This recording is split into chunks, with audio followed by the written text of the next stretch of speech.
Welcome to all of you to today's hearing on the Subcommittee on Oversight.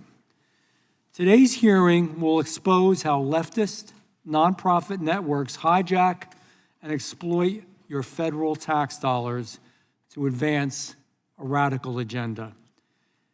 And it will hopefully answer the most important question of the day, and I'm having a little bit of fun here. Who the hell is George Soros? We're going to find out. Your tax dollars, your money that you earned and you worked hard for, have been funneling into left-wing nonprofits pushing extremist causes. It's not speculation, it's not just an idea, it's a pattern, and it's the truth. Under Democratic leadership, federal agencies awarded hundreds of millions of dollars in grants to supposedly neutral nonprofit organizations. But those nonprofits just so happen to be run by their political allies.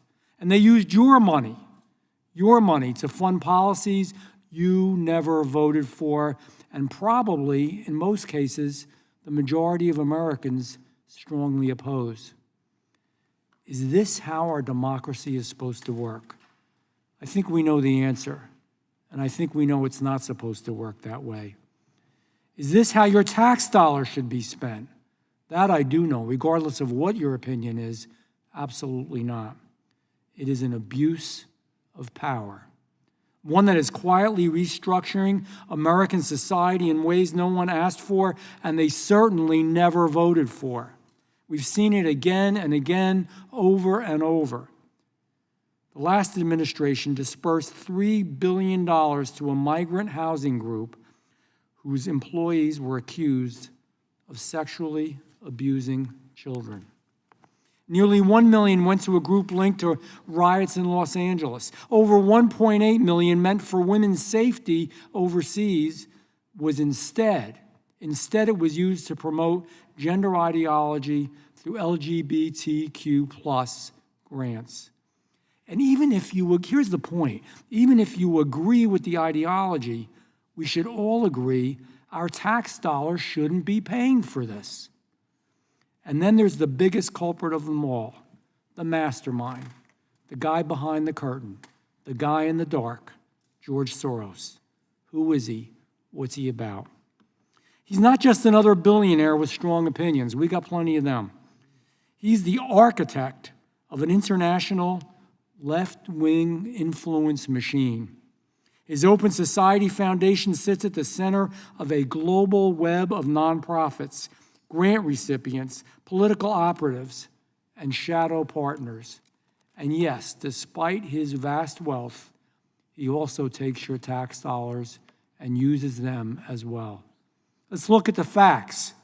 The Vera Institute of Justice, Soros Connected, received over $60 million in federal contracts from Democrats. Impact Justice, also Soros Connected, took in over $30 million to push weak on-crime agendas instead of prosecuting criminals. These are the same groups driving the movement to decriminalize crime, to fund the police, and destabilize our cities. But George Soros does not stop there.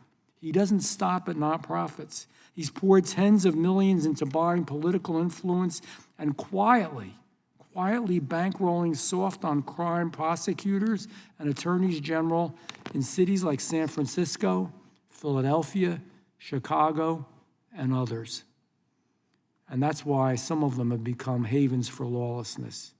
He's buying up radio stations, thousands of them, and media outlets across the country to control the political message and drown out any conservative voice in red states or wherever. That's not philanthropy. That's propaganda. And it's funded with your tax dollars. Beyond the efforts of George Soros, Democrats also funneled over $1 billion in DEI-related grants through the Department of Education. They sent taxpayer funds to anti-Israel groups and climate radicals determined to dismantle American energy independence. USAID used your money to fund, I love this one, I really don't, I'm being sarcastic. Everybody's ready, right? Because I really want to know what the deal is with this. a transgender comic book in Peru. Because we don't have needs in our country, right? We've got money to fund a transgender comic book in Peru. And $13 million for Sesame Street in Iraq. Come on, is that American policy? Is that what your paycheck should fund? I don't think so. Regardless of your ideology, I don't think so. Why do we need a government that, this is why, no, I won't even ask the question. I'll say we need a government that is transparent, accountable, and focused on American interests, America first. We've already saved, this administration has already saved $190 billion in taxpayer money by rooting out this waste. That's what accountability looks like. That's what real leadership delivers. Today's hearing isn't just about spreadsheets, and it's not just about budget line items. It's about who controls the country, unelected billionaires or the people who live, vote, and work here. It's about restoring accountability and ending ideological freeloading on the taxpayer's dime. It's about drawing a line in the sand and saying no more. It's about the American people are tired of being lied to. It is about the American people being tired of their money funding somebody else's political agenda. It's about the American people being tired of being ignored. Today, we're going to follow the money.